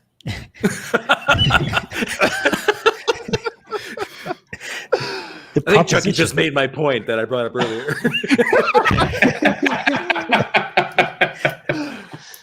It's you try using this with someone who has never had any sort of fancy education. Well, Chucky, and but they're going to go, "What? Who are you coming from your ivory tower to tell me truths?" Dude, just go get learned. Chucky, the point Reid's making is, and it's a good one. I did this the other day. Reid, did you see me do this? Yeah. Yeah, you even mentioned it here earlier, like with the flying man. The maybe with the flying across the Grand Canyon and a maybe for a dog. This is basically what you're showing, right? Yeah, and then you have one row for the one piece of evidence, and then you go to the next row and you add something else. You just keep piling on evidence, and then you just seeing if that does anything for this claim, or for this claim, or for the increasingly low prior probability claim, and just keep going and see where you're starting to move. For each claim, you should obviously start to move first for a man on a motorcycle drove really fast. You should start to move from the left to the right with more evidence, quicker, right? I think your intention is fantastic and the goal is fantastic. But if I use this on my cousins, they would go, "What the fuck is wrong with you?" Okay. Well, you're from Kentucky, right? But this is from North Carolina. This is the heart of it, right? Is look, I have a different way of looking at this claim. You and I disagree about what the answer is here. Okay, let's go back. Let's find out where we disagree. And this is Reid just painstakingly going through step by step, saying, okay, where is it that we start to disagree? And that's it in a nutshell. Really, it's just how can we go back and just start to methodically go through it and just acknowledge that at some point we might at least hope that we share some sense of ground truth of external reality, etc. So let's just keep building until we find out where we differ. I think it's really good. It looks like the ravings of a madman, just very politely. I'll do it with someone at some point. It needs more strings. You should see the concept on Reid's wall. It was a lot of pins and Right. Yeah. You guys are too hard on Reid. You do know that this will get better once he gets his software update, right? Charles is with me. It makes sense to him. I mean, what you're really getting at, and I think this is at base what's going on, is people really do use something like Bayes' theorem in their everyday life. Yeah, but Like, if you and say they- Bayes' theorem, I know. Yeah. Yeah, you don't have to say it, right? But like, but it's true, and people use it, and this is how perception works. This is how cognition works at a low level. At least this is the thinking in neuroscience. And so, what Reid is trying to do with his Miro thing, right, is he's just trying to show you can apply this to anything, right? Like, and Right. I think what happens is there are some claims that we want to believe. You know, the one way of thinking of it is, you know, can I believe it versus must I believe it, right? Those are very big, different ways of thinking about the same thing. If you're asking yourself, can I believe it? Well, like almost any evidence is good enough because it's like you want to believe it. If must I believe it? It's like you really don't want to believe it. So like you'll look, you know, almost any evidence you're given, you're not really going to accept it, right? That's kind of the what's going on, right? There's like motivations underneath. And so, you know, if someone doesn't want to, you know, engage in a hypothetical, then usually that's a good time to ask the meta questions. Well, you know, how important is this to you, or why, you know? What would it mean for you if you lost this belief? Yeah. And it's why it's so frustrating when you're talking to somebody who is willing to say, as was the case with Nathan, you know, like almost like, well, let's just abandon objective reality. Let's abandon truth. Let's abandon education is pointless. At that point, I think I think that person is being dishonest. I mean, not necessarily intentionally, but certainly dishonest with themselves, right? If you're going to let go of all of these things, how do you make any decisions? How do you make any decisions to do one thing over another if literally all of knowledge and truth and objective reality are just completely made up? Like seriously, that there is no way you can live in your life on a day-to-day basis and hold that to be genuinely meaningfully true. Like it's just madness. Sometimes right? it's the problem with the word true. Like people Right. think this word true means belief. It's like synonymous with belief. I'm learning to distinguish between the word true and a truth. that distinction seems really important to notice when you're talking to people, especially in an SE context. People want to have their truths, and that's somehow meaningfully different from a truth or something that is true. Another landmine word is reality. I keep bumping up against that a lot. Like, is that real? And like, well, my reality is this. Yeah. Some people can't answer this. So this statement on the survey, the most important criteria for my beliefs is that they match reality, is like basically how important is the truth to you? You know, Mark does the 1 to 7. How important is the truth to you? Every single talk at the beginning. And I think I really want to start adopting that into my practice, asking people how important the truth is to them, and then referencing back how they're 7 on that scale, that Likert scale. Before I start asking my disconfirmation questions as like the more way to meta think about. What type of people push back on truth and reality, Nathan, to you? Well, here in Portland, people are using the word reality to refer to their perception. And if you look up the definition of reality, there is more than one definition. The first one is what is real, what is objective, typically. And then the second one is, you know, it is your perceptions, like all you can know, the you know, solipsism, your experience. Yeah, it's the solipsism thing. It's like, you know, your consciousness. I think it can really help. I think it can be really helpful to just ask, have you ever been mistaken, or has anyone ever been mistaken about something? Yeah, so that's typically my go-to, and that's number 24 on the survey. It is possible that some of my beliefs are not true, and so I have to go to that to explore how they're thinking about that. And some people even push back against that I've talked to, and they'll say, well, what I believed before was my truth, and when I changed my mind, that became the new truth that I hold. So it was my truth back then, and the truth now, even when I changed my mind. They're always correct. Yeah, Yeah, How there's convenient. and then I have to ask, like, does that mean you can't be wrong about anything that you think? And Why would you change your mind then, ever? Like, a hard you were question right for some people to before, answer, so why? surprisingly. Oh, that's a good question. Why would you change your mind then? Yeah. right. That well, yeah, and that, I I think asked it- them, can you recall a time in which you changed your mind? Yeah, It butts up against And that why? thing you run into where people maybe they go down the route of, but it brings me comfort, so I'm going to adopt this belief. that's number Right. 15 on the survey. Is it Have you- okay to believe something is true because it is comforting? Right. Have you ever changed your mind about something that you used to believe and was comforting to something that was less comforting? And if so, why? That would be a good question.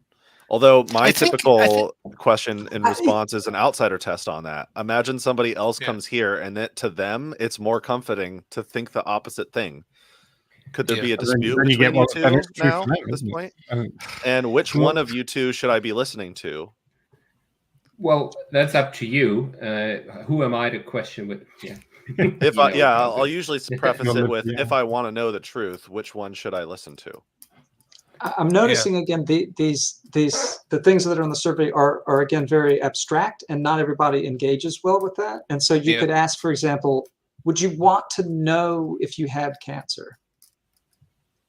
Right. But that's Yeah. that's a very different type of question. It is isn't yeah. it? People But can I'm saying- answer yes or no for yeah. Right. Mm, Granted, but to maybe that's just an example of the kind of question you could ask to get to the same nugget, but through a real world example.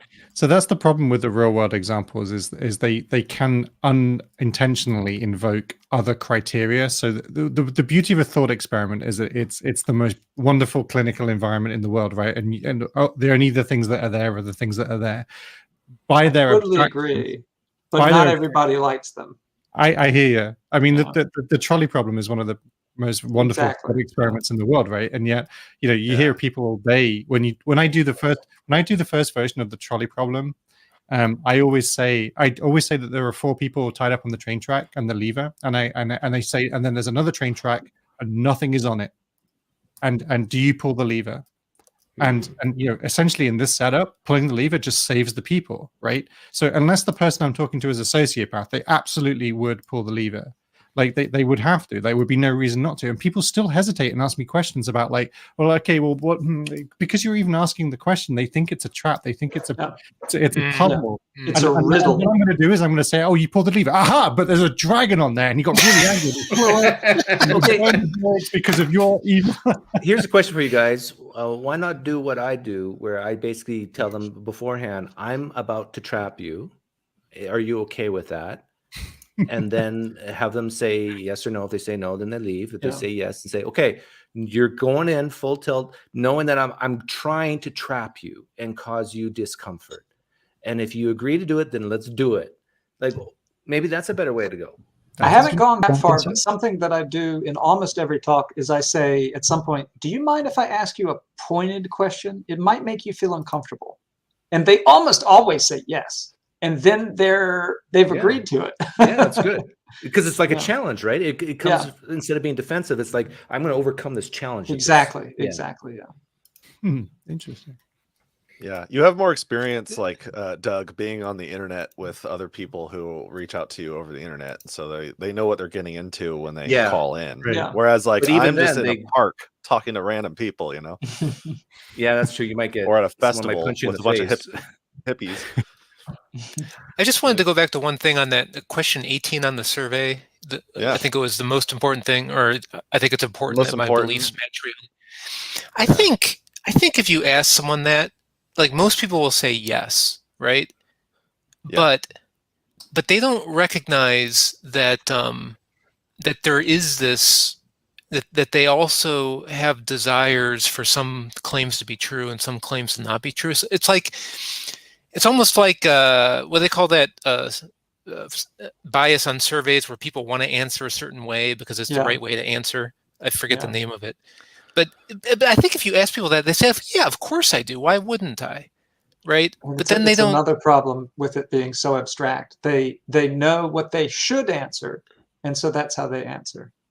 Yeah. Well, some people have read that statement and they perceive this word reality. Put that back up on the screen again. That's it.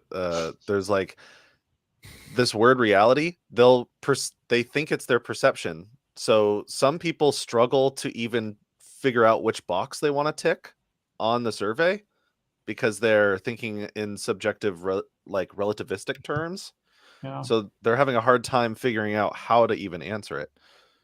So I've come across a few people that struggle to answer this one.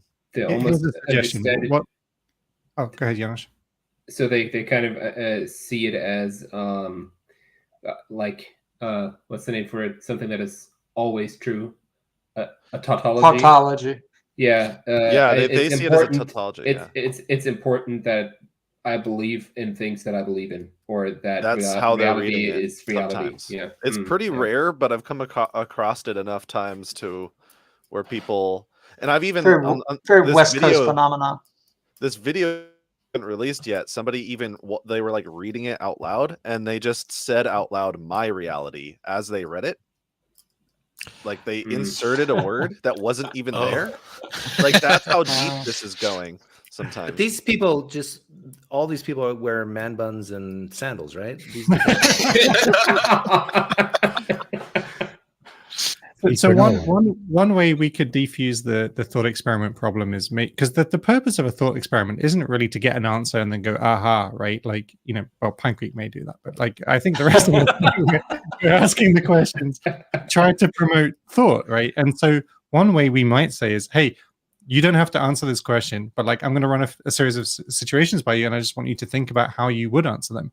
Like you don't have to tell me. Like it's not necessary. Like if you go through the trolley problem with somebody and you just say you don't have to tell me what you would do, because the whole purpose of the thought experiment is to get them to think about what they would do and why, and like maybe having to force them to externalize it makes them feel like they've got to have a justifiable answer or one that's in line with their worldview. But if they just think about it, I can't remember who said it, but there's a quote that, in order to learn something, you have to struggle with it.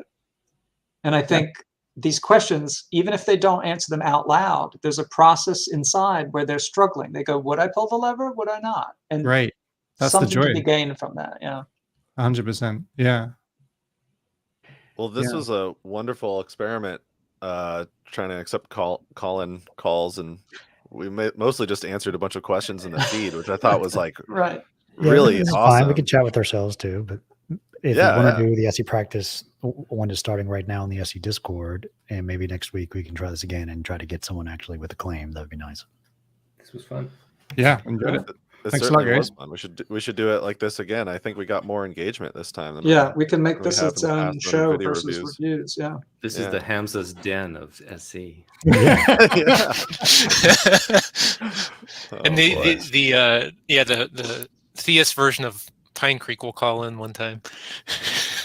Better watch out, Pinecreek. We're going to start our own currency, and we'll have SE coins to be giving out next episode. Right. I don't mind being a trendsetter. All right, thanks everyone. We will be back next week. Later. Cool. Carol.